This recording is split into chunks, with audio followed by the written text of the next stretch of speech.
Merci de regarder Télé 50. Après avoir pris part au 15e sommet de la francophonie, le chef de l'État Joseph Kabila a regagné la capitale congolaise ce dimanche dans la matinée. Mais à Dakar, le pineux dossier demeure.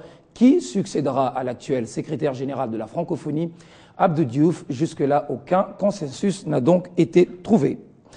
Déjà lors de son discours, le chef de l'État Joseph Kabila avait appelé un successeur qui incarnerait les vraies valeurs de la francophonie, de l'organisation. Il s'est exprimé devant ses pairs en qualité de président sortant de la francophonie. On l'écoute. Faire à cet égard le constat de notre impuissance, c'est aussi prendre conscience du défi immédiat qui nous interpelle. Celui de lui trouver non un remplaçant, car on ne remplace pas Abdou Diouf, mais un successeur à même d'incarner les valeurs de la francophonie et l'espérance qu'elle porte. Forte de sa spécificité, à savoir la langue française et les valeurs qu'elle véhicule, et après les avancées remarquables qu'ont représentées les conclusions de précédentes conférences de chefs d'État et de gouvernement, singulièrement les déclarations de Saint-Boniface, de Bamako et de Hanoï, socle de sa philosophie politique.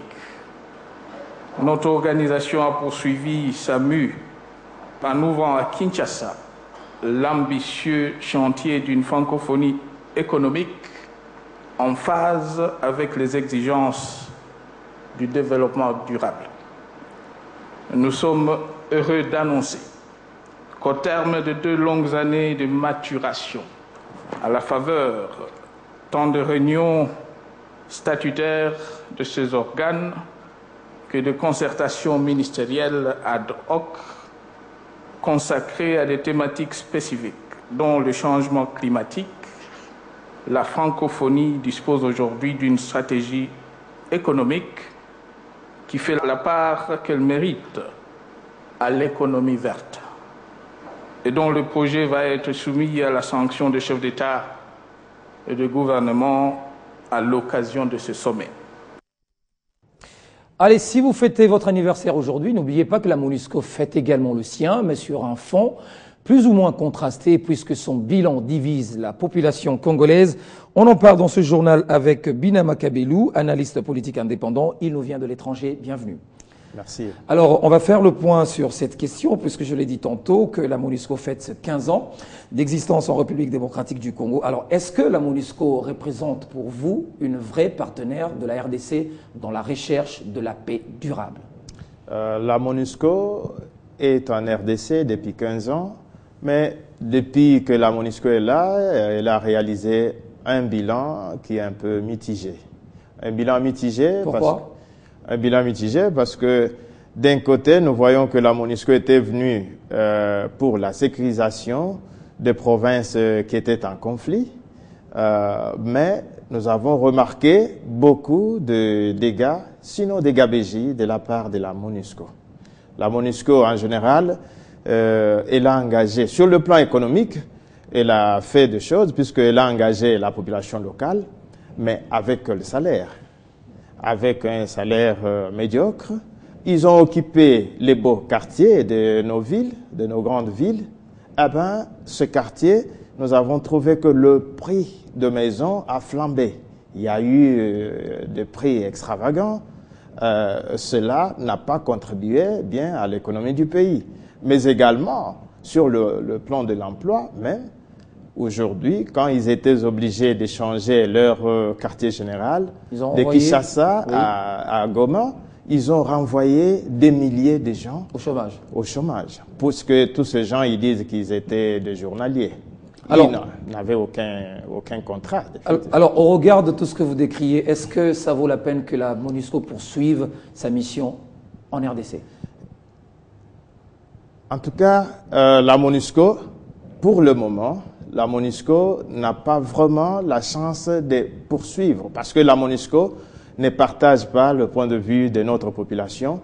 Le ministre de Médias l'avait décrié l'autre fois Et nous constatons aussi avec beaucoup de pincement que chaque fois que la mission des Nations Unies, son mandat tend vers la fin, il y a toujours de recrudescences des conflits dans des zones qui sont supposées même protéger ou aider à protéger les populations. Récemment, vous savez, on sait qu'il y a encore un peu, on nous dit qu'il y a une recrudescence. Quelques militaires ukrainiens avec des tenues. Avec des tenues de FARDC qui voulaient traverser le Rwanda à Gisenyi. On ne sait pour quelle utilisation ils amenaient ces tenues. Alors, et la MONUSCO, depuis longtemps, a participé toujours à la gabegie, comme je disais, au viol, aux ventes des armes, au pillage des ressources naturelles. Mais tout cela, je pense que ça ne vaut pas la peine que la MONUSCO reste encore en RDC, même pour un jour. Alors, quel est aujourd'hui le regard que porte la diaspora sur les services de la MONUSCO en RDC? Oui. L'ensemble de la diaspora, oui, l'ensemble de la diaspora que je représente ici au sein de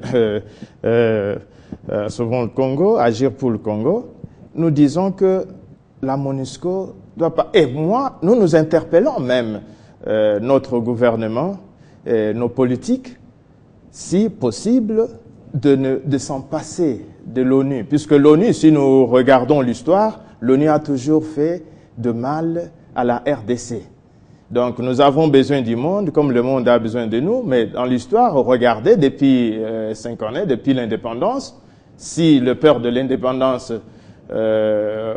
ont été traqués et assassinés, je cite Patrice Lumumba, et vous savez, c'était à cause de l'ONU. Mais aujourd'hui, est-ce que le gouvernement congolais saura-t-il faire face aux défis colossaux en termes de la crise qui sévit dans l'est de la RDC sans la MONUSCO? Nous savons que nous avons une armée aguerrie. Ce qui manquerait peut-être à la RDC, ce serait la logistique. Mais je pense qu'avec le moyen que nous avons, la RDC est à même de le faire parce que la RDC l'a montré récemment en RCA. Donc, ils ont montré leur contribution. Ils peuvent aussi, en même temps, parce que la MONUSCO est là, il y a toujours des FNL Nalu qui sont toujours là, bien qu'ils ont aidé à s'emparer un peu de M23, mais il y a toujours quelque chose qui revient, il y a toujours le conflit qui revient et dans la même zone. Et pourquoi? D'où elle doit partir. Elle doit partir. Merci d'avoir répondu à toutes nos questions. Je rappelle que vous êtes analyste indépendant, vous nous venez de l'étranger, congolais de la diaspora. Merci. Merci d'avoir été le nôtre. L'actualité se poursuit. Le ministre de l'Intérieur, Décentralisation et Affaires coutumières, Richard Mouyej, cadre du parti présidentiel, a pris part samedi 29 novembre à l'installation des structures de base de la Ligue des femmes du PPRD pour les différentes communes de la ville-province de Kinshasa, une cérémonie d'installation dirigée par l'interfédéral André Kimbuta qui en a profité pour féliciter ces femmes pour leur rôle aussi considérable dans la bonne marche du parti. Et c'est dans un siège de l'interfédéral du PPRD plein comme neuf que les différents cadres du PPRD, dont le ministre de l'Intérieur, Décentralisation et Affaires coutumières Richard Mouyej, venu sur invitation de l'interfédéral du parti, le gouverneur André Kimbuta, pour assister à l'installation des structures de base de la Ligue de femmes du PPRD pour les différentes communes de la ville de Kinshasa. Dans son élocution, l'interfédéral André Kimbuta a invité les militants et militantes du parti à s'essouder davantage autour de l'initiateur du parti Joseph Kabila et remercie les femmes du PPRD pour leur engagement dans la bonne marche du parti. Merci Nabilo.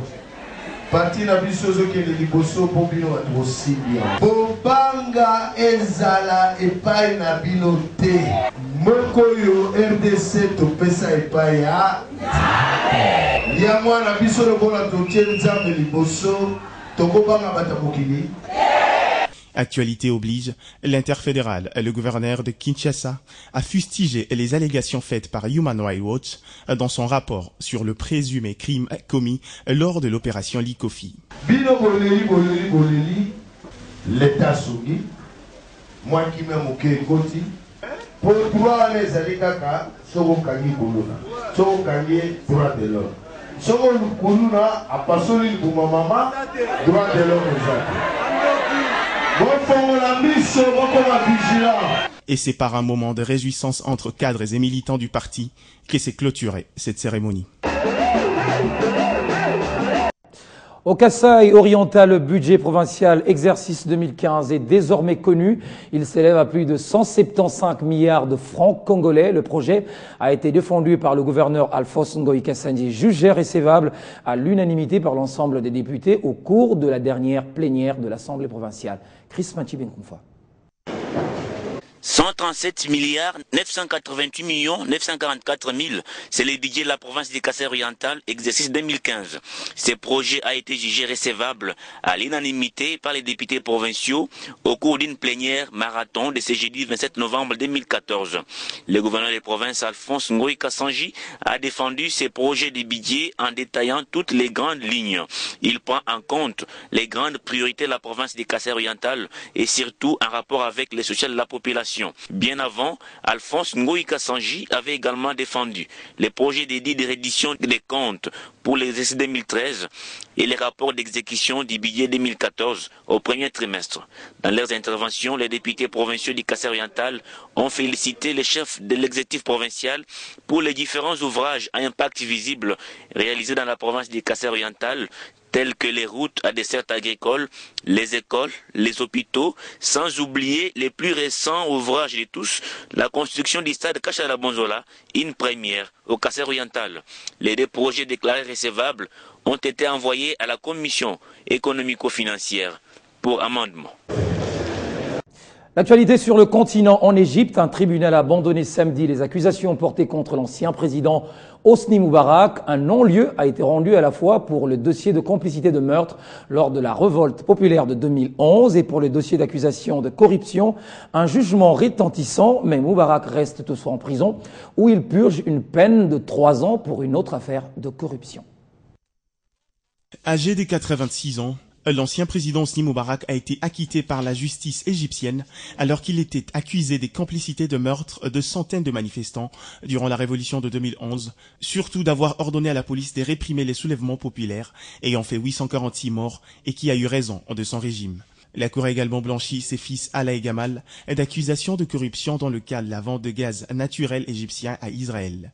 Et l'ancien président qui a dirigé l'Égypte pendant 3 décennies d'une main de fer a salué d'un geste de la main le verdict depuis la cage des accusés où il était installé sur une civière, lunettes de soleil sur le nez. Mais il va tout de même rester en détention dans cet hôpital militaire car il purge une peine de prison de 3 ans dans le cadre d'un autre jugement pour corruption. À la tombée de la nuit de samedi, les forces de sécurité égyptiennes ont fait usage de gaz lacrymogène, de grenades et canons à eau pour disperser des manifestants rassemblés au centre du cœur pour protester contre l'abandon des charges de complicité de meurtre qui visaient l'ex-président Moubarak. Et le défenseur de droits de l'homme accuse régulièrement Abdel Fattah el-Sisi de vouloir refermer la parenthèse démocratique ouverte en 2011 alors que le figure de l'ancien régime effectue leur grand retour sur la scène politique. Dans l'actualité des sports, 10e Coupe du Monde francophone de taekwondo Sénégal 2014. La RDC fait sensation au Sénégal avec ses athlètes qui ont remporté cette médaille dans l'ensemble de la compétition, dont une en or remportée par Rosa Kelekou chez les moins de 49 kilos. La Congolaise a également été désignée meilleure athlète de la compétition. Comme si je n'existais pas. Alors que se poursuit ce dimanche au Sénégal le 15e sommet de la francophonie, les sportifs, eux, ont clôturé leur sommet en sport de combat. Les taekwondo, toujours au Sénégal, la 10e édition de la Coupe du Monde francophone a bel et bien vécu avec une bonne moisson pour les athlètes de la RDC qui ont fait plusieurs podiums, avec un total de 7 médailles dont une en or remportée par Rosa Kelekou chez les moins de 49 kilos. La Congolaise a également été désignée meilleure athlète féminin de la compétition. 3 autres Congolaises sont aussi montées sur les podiums. Avec une médaille en argent et 2 en bronze, la médaille d'argent est revenue à Glody Mwaka chez les moins de 57 kilos. Parker Bolili chez les moins de 49 et Naomi Katoka chez les moins de 57 kilos ont remporté la médaille de bronze. Une moisson qui fait de l'équipe féminine de la RDC la meilleure de la compétition. Chez les messieurs, l'on note 3 médailles de bronze remportées par Marc Mbombo chez les moins de 68 kilos. Jores Kakessa et Arnon Koy dans la catégorie des moins de 80 kilos ont aussi remporté la médaille de bronze. 8 compétiteurs alignés, 7 médailles remportées. Voilà qui prouve à suffisance que le taekwondo est une des disciplines qui fait la fierté de la RDC au grand rendez-vous continental et mondial.